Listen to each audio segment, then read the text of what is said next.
태초에 천지 만물을 지으신 하나님이 아담의 죄 후 타락하고 죄인된 인간들을 구원하시고자 아들 예수 그리스도를 세상에 보내셨고, 그러나 세상이 알아보지 못하고 고난과 고통을 겪게 하시며 십자가에 못 박혀 죽게 하신 인간들, 참으로 하나님 앞에 용서받지 못할 죄인들임을 고백합니다. 그러나 주님은 3일 후 부활하셔서 40일 동안 보내시며 우리와 함께 하시고 하나님 나라의 복음을 알려주시고자 우리와 함께 하셨으니 참으로 감사합니다. 오직 성령이 너희에게 임하시면 너희가 권능을 받고 예루살렘과 온 유대와 사마리아와 땅끝까지 이르러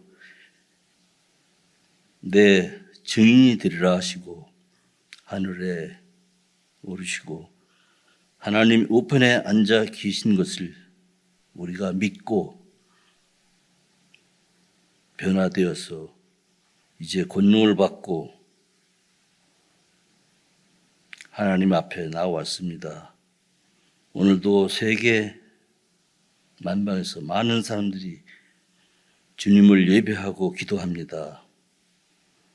이 시간도 교회가 주님 말씀 앞에서 정직하게 그 말씀을 대면하고 응답받기를 기도하기를 원합니다. 이 말씀을 전하시는 목사님을 통하여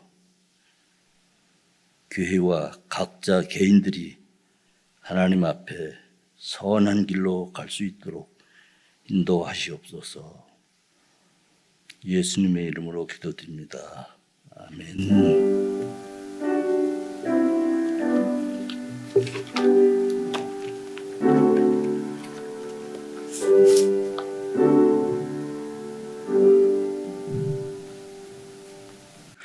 오늘 우리가 함께 보실 말씀은 이제 사도행전 9장 19절 중간부터 31절까지 함께 보시겠습니다.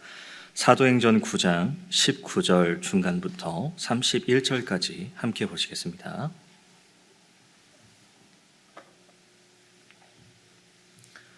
네, 다 찾으신 줄 알고 한 절씩 교독하겠습니다.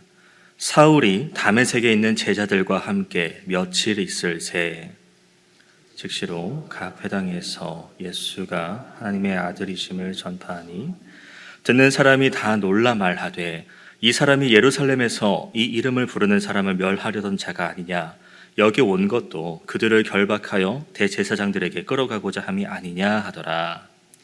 사울이 더 힘을 얻어 증언하며 다메섹에 있는 유대인들을 당혹하게 하니라. 여러 날이 지남에 유대인들이 사울 죽이기를 공모하더니 계교가 사울에게 알려지니라. 그들이 그를 죽이려고 밤낮으로 성문까지 지키거늘 그의 제자들이 밤에 사울을 광주리에 담아 성벽에서 달아내리니라.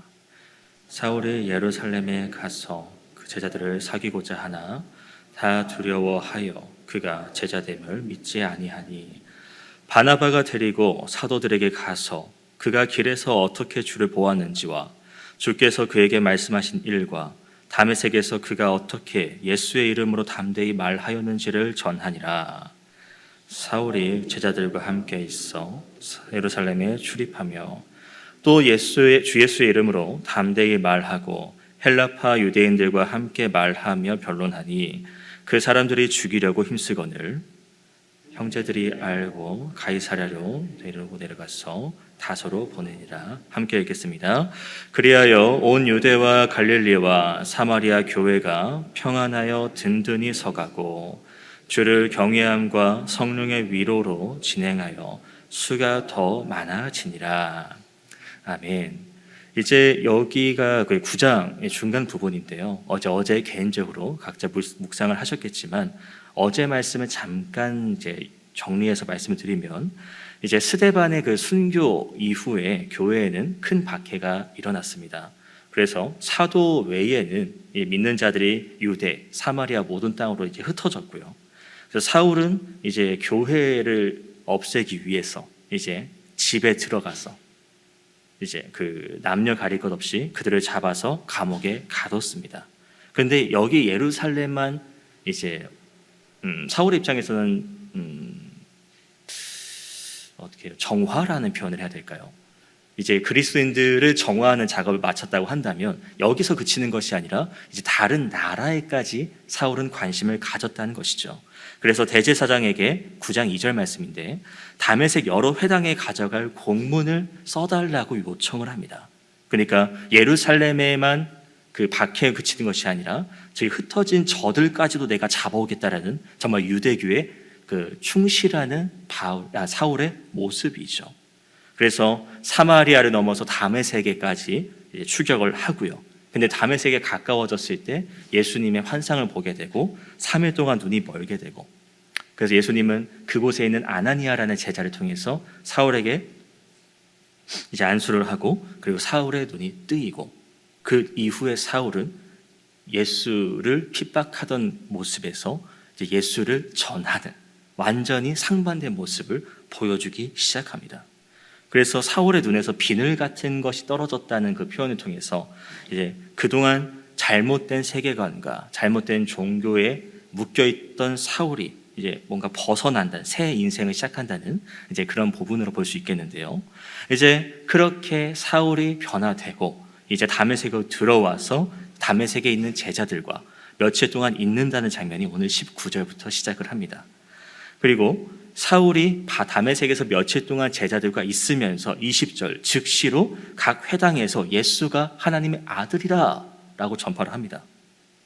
분명히 이 전까지는 예수를 하나님의 아들이라고 말하는 자들을 핍박하고 구속하고 감옥에 가뒀던 그가 이제는 정반대 모습을 보입니다. 그러니까 그 사울의 모습을 보고 21절에 어떤 반응을 보입니까? 그 말을 하고 사람들이 다 놀라는 거예요. 아니, 이 사람은 이 예수라는 이름을 말하는 자들을 다 잡아서 감옥에 가두던 자가 아니냐? 여기 다메섹에 온 것도 대제사장에게 데리고 가려고 출장을 나온 것이 아니냐? 그러니까 이제 완전히 말이 안 되는 상황인 것이죠. 앞서 얘기했던 9장 2절 말씀처럼 다메섹은 아람의 수도입니다. 그러니까 다른 나라에 가가지고 가면서까지 잡으려고 하는 그 열정은요, 정말 유대교에 얼마나 확신을 갖고 유대교를 얼마나 믿고 따르는지를 볼 수 있는 장면인 것이죠. 그런데 그랬던 그가 예수를 증거하기 시작한다. 이렇게 사람들이 의아해할 때 22절도 보실까요? 사울은 더 힘을 얻어서 예수 그리스도라고 증언을 합니다. 예수님이 그리스도다. 그러니까 다메섹에 있는 사는 이 유대인들이 당혹합니다. 도대체 무슨 일이 있었길래 이 사람이 지금 어떤 위장 전술을 펼치는 걸까? 오히려 이제 내가 예수를 더 증언하면서 그곳에 있는 그리스도인들을 더 이렇게 친근하게 다가갔어. 이제 함정수사하면서 그들을 한 번에 모아서 감옥에 가두려는 그런 계획인가? 진짠가 아닌가라는 이런 아리송함, 그런 상황들에 지금 처해 있는 것이죠. 그러니까 이것을 봤을 때에 왜라는 생각이 들 수 있겠지만은 하나님께서 이렇게 하신 이유를 다시 생각해 보면 이렇습니다. 사실 예수님께서 사울을 좀 더 일찍 만나 주셨으면 어땠을까? 그러면 이 스데반의 죽음이라는 그런 계기가 필요하지 않았을까 하는 생각이 들기도 해요. 이 스데반의 죽음으로 사울의 본격적인 핍박이 시작이 됐고, 그래서 이제 그 믿는 자들이 흩어진 거지 않습니까? 그럼 사울이 진작에 회심을 했다면, 이거는 물론 가정이고, 물론 그 스데반의 죽음과 사울의 이런 회심도 하나님의 계획 가운데 있으니까 우리가 거기서 반론할 필요는 없습니다만은 이제 그런 생각을 해볼 수도 있다는 것이죠.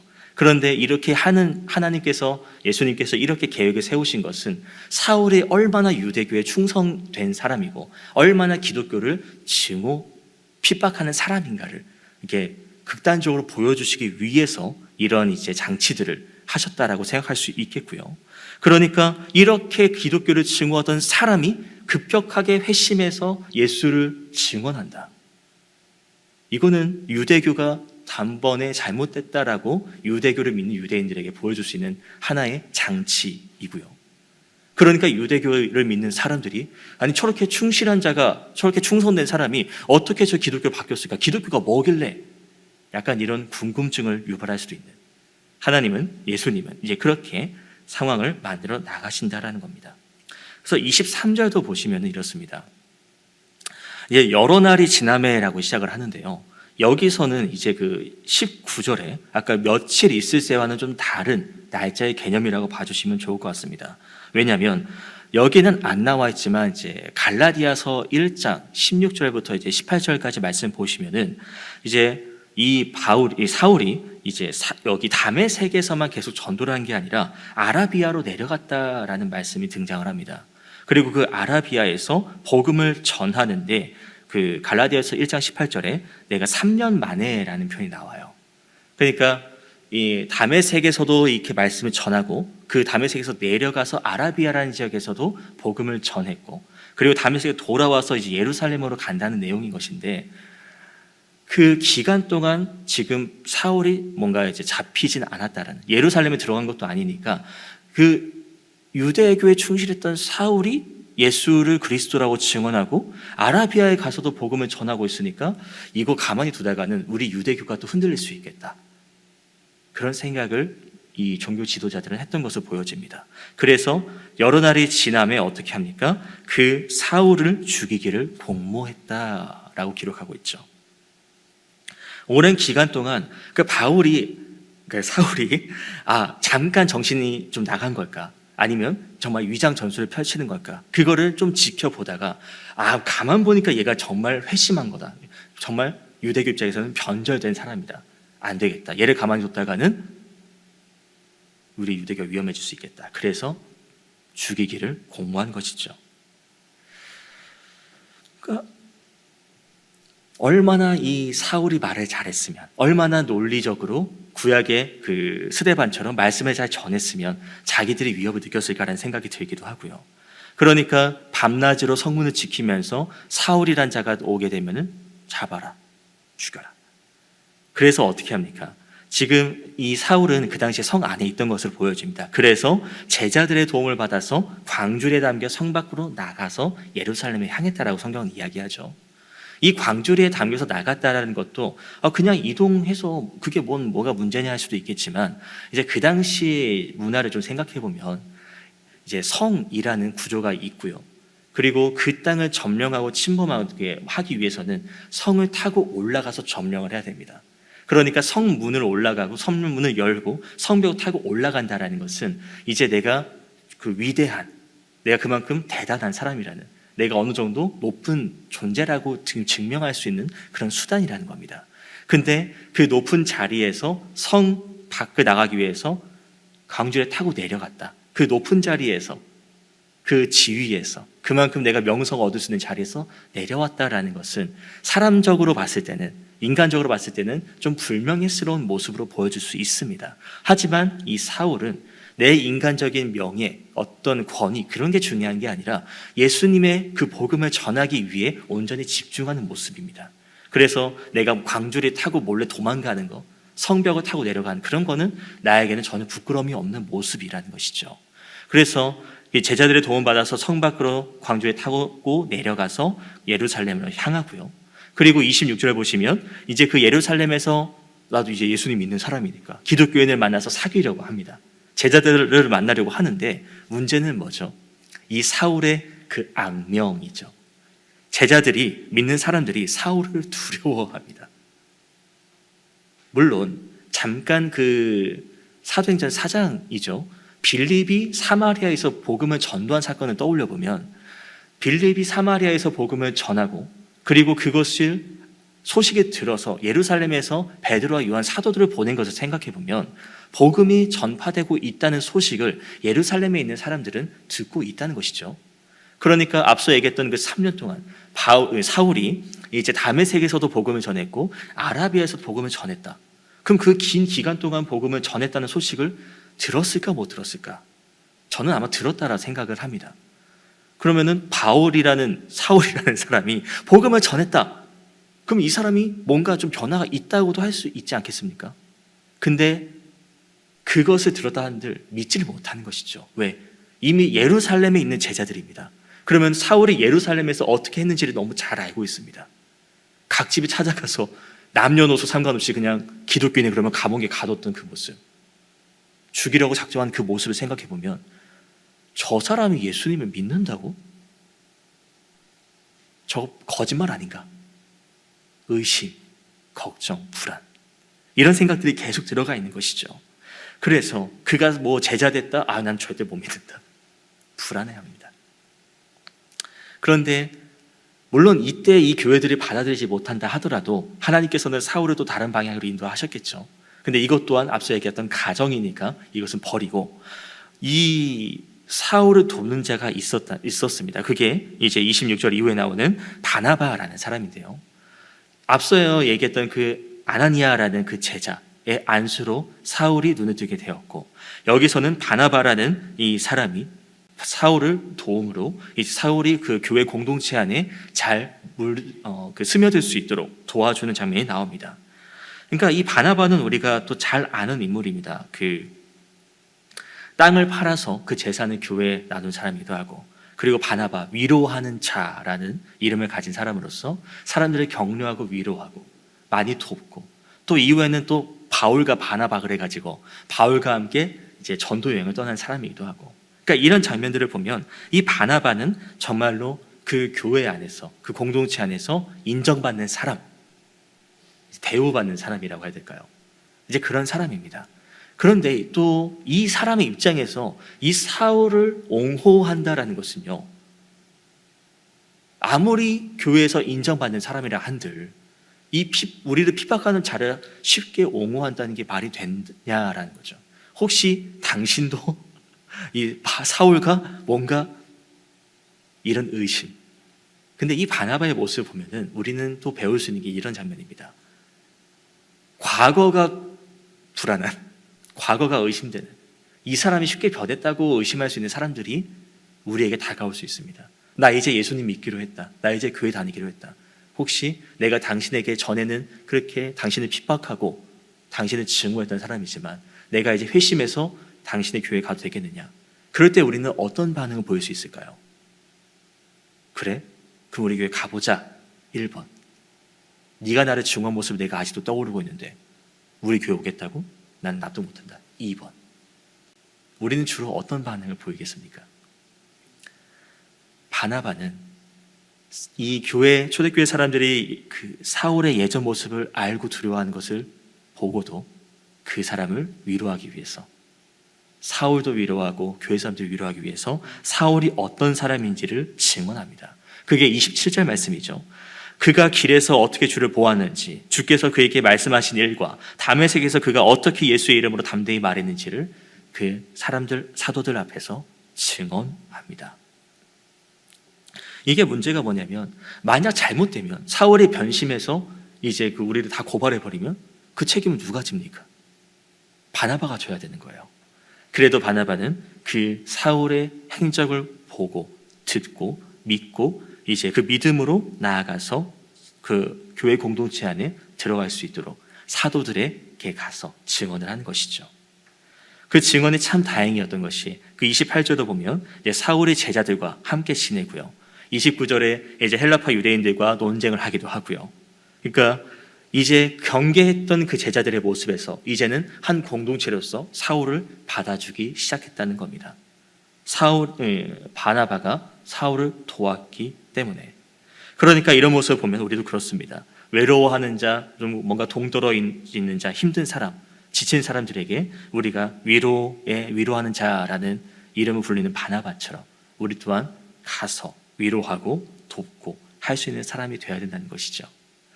힘든 일이지만 그렇게 하는 것이 오늘 말씀에서도 우리에게 보여주고 있습니다. 다만 29절에 또 하반절을 보시면은 이 사울이 복음을 전하고 다 좋습니다. 근데 또 유대인들이 사울을 죽이려고 합니다. 사울이 또 얼마나 말을 잘했겠습니까? 이 신학적으로도 공부를 너무 잘한 사람이고 말씀을 다 꿰는 사람이고, 그런데 예루살렘에서 주 예수 이름으로 담대히 말하고 변론하고 있고 잘 알고 있으니까 야, 이거는 반박은 할 수 없고, 근데 이 예수 이름 말하니까 뭐라고는 해야겠고, 근데 말씀을 너무 잘하니까 내가 반박할 수 없고, 이런 상황에서 막을 수 있는 방법은 죽이는 것뿐. 그러니까 참 이 종교 지도자들, 유대인들이 참 답답하면 그런 모습입니다. 이렇게 말씀을, 구약의 말씀을 잘 알고 논리적으로 이야기를 했으면 내가 반박할 수가 없으면 그 말이 맞는 말 아니겠습니까? 그 진리를 듣고 그런 복음을 받아들여야 되는데 오히려 그 사울을 죽이려고 합니다. 진리를 들었으면 그 진리를 따라가야 되는데 저항하고 반항합니다. 그러니까 우리도 그런 게 참 대단한 일인 거죠. 예수 그리스도가 우리 위해 이 땅에 오셨고 우리 죄를 대신해서 죽으셨고 우리를 죄에서 건져내시고 하나님과 관계를 회복하셨다. 이거를 듣고 그게 뭐 어쨌다고 라고 반응하는 사람이 있는가 하면, 지금 여기 계신 분들은 아, 예수님이 우리 위해서 이렇게 해주셨구나, 그것을 받아들였기에 지금 이 자리에 계신 게 아닙니까? 그러니까 이게 얼마나 놀라운 일입니까? 사실은 그렇게 말씀을 알고 있는, 말씀을 얼마나 많은 시간 동안 하나님을 겪어왔다고 말하는 그 유대인들조차도 이 진리를 거부하고 외면하고 있는데 그걸 받아들인 우리는 얼마나 참 기적적인 일이 아니겠습니까? 그만큼 또 반대로 유대인들의 모습이 부각되는 거죠. 이렇게 듣고 들어도 여전히 복음을 부정하는 저들의 모습들. 그래서 그 소식을 또 사울도 어떻게 또 건너 듣습니다. 그래서 30절로 어떻게 합니까? 형제들이 바울을 가이사랴라는 항구로 보내고요. 그리고 사울의 고향인 이제 다소로 보냅니다. 이것을 이제 사울의 어떤 선교 실패라기보다는 이제 윗절에 15절과 16절에 보시면은 예수님이 사울에 대해서 이렇게 이야기하십니다. 이는 이방 사람, 여러 왕들, 모든 나라, 이스라엘 백성들 앞에서 나의 이름을 전하도록 선택한 그릇이라. 그리고 그는 내 이름을 위해서 많은 고난을 당해야 한다, 그런 말씀을 하시거든요. 그러니까 이 지금 사울이 도망가는 것도, 다른 곳을 대피하는 것도 이 예수님의 이름을 전하기 위해서 겪어야 되는 그런 과정들이라 볼 수 있겠습니다. 이제 사울은 그 고향에서 11년간 이제 머뭅니다. 그러면 거기서 그냥 가만히 있느냐가 아니라 거기서 이제 아직 그 기독교 박해를 받지 않은 길리기아, 시리아 지역에서 이제 복음을 전하는 그 준비를 사울은 그 땅에서 준비합니다. 이제 사울은 잠시 여기서 사도행전에서 잠시 사라집니다. 사라지지만 이제 나중에 바나바가 사울을 찾아가서 그를 불러내서 안디옥 교회에서 이제 복음 전도를 시작하는 장면이 후에 나오겠는데요. 여기까지 사울의 내용이 나오고 그 31절 그리하여라고 시작합니다. 그리하여 온 유대와 갈릴리와 사마리아 교회가 평안했다. 그러니까 사울이 있음으로 유대교와 기독교 간의 갈등이 있었다라는 것을 볼 수 있겠고요. 그런데 사울이 잠깐 자리를 피하니까 이제 그 교회가 평안해졌다. 사울이 방해했다라는 얘기가 아니라 잠깐 갈등의 요소를 주님께서는 이제 좀 피하게 하셨다라는 겁니다. 그리고 그 교회가 평안해서, 핍박 없이 평안해서 든든히 커가고 주를 경외함과 성령의 위로로 진행하여 수가 더 많아지니라. 여기까지 기록을 보면 이제 스데반이 등장했고, 그리고 스데반이 순교했고, 그 사울의 그 회심까지 내용을 정리한 부분입니다. 그러니까 스데반이 담대히 주님 그 복음을 전했고 이제 처음 순교자가 되었고요.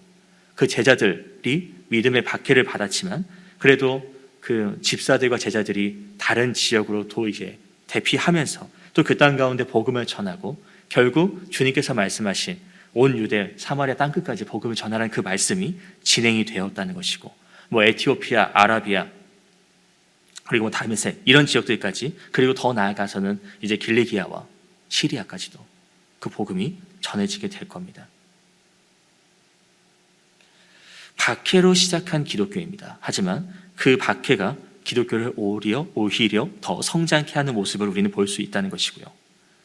그리고 그 성령의 위로로 진행하여라는 말을 볼 때에 진행이라는 말이 그냥 물 흐르듯이 흘러간 것이 아니라 어떤 목적을 가지고 있다라는 것이고, 그 목적은 교회를 세우는 것이라는 것이고, 그래서 그 목적대로 이제 교회가 점점 세워지고 확장되는 것을 이제 앞으로 우리는 살펴보게 될 것입니다. 그래서 오늘 말씀을 보면서 우리가 정리할 것은 이런 내용입니다. 교회에게 주신 사명들이 있어요. 교회에 속해 있는 우리에게 주신 사명들이 있습니다. 그것은 주님을 경외하고 성령의 위로를 받고 주님의 뜻을 향해 나아가는 것입니다. 그 과정 속에서는 이제 순교도 있고 박해도 있습니다. 그런데 그런 과정 속에서 기독교는 더욱 단단해지고 더욱 반석 위에 서게 되는 것을 이 사도행전부터 우리는 볼 수 있다는 것이죠. 그렇게 우리가 오늘 하루도 살아가면서 봐야 될 것은 이렇습니다. 그런 박해 가운데 나는 어떻게 나아가고 있는가? 누군가 나를 핍박하는 자를 마주할 때에 나는 그 사람을 어떤 마음으로 대할 수 있는가? 바나바 같은 모습으로 대할 수 있을까? 아니면 그 제자들처럼 과거의 모습을 떠올리고 현재의 그 사람의 모습을 떠올리면서 쟤는 나한테 이랬던 사람이라면서 밀어내고 있는가? 우리는 다시 한번 생각해 봐야 될 것입니다. 그러니까 주님께서 말씀하시는 것을 다시 한번 보십시다. 그리스도의 몸으로서 교회를 세우라고 말씀하셨고요. 그리고 제자 삼으라 말씀하시고요. 그 성령의 역사하심대로 가서 복음을 전하라 말씀하십니다. 그렇기 위해서 내가 오늘 어떤 삶을 살아가야 하는가, 내가 어떤 인도를 받으며 어떻게 나아가야 하는가, 오늘 하루 어떤 마음을 가져야 할까를 말씀을 다시 한번 보시면서 되짚어보는 그런 시간이 되었으면 좋겠습니다. 개인적으로 말씀 묵상하시겠습니다.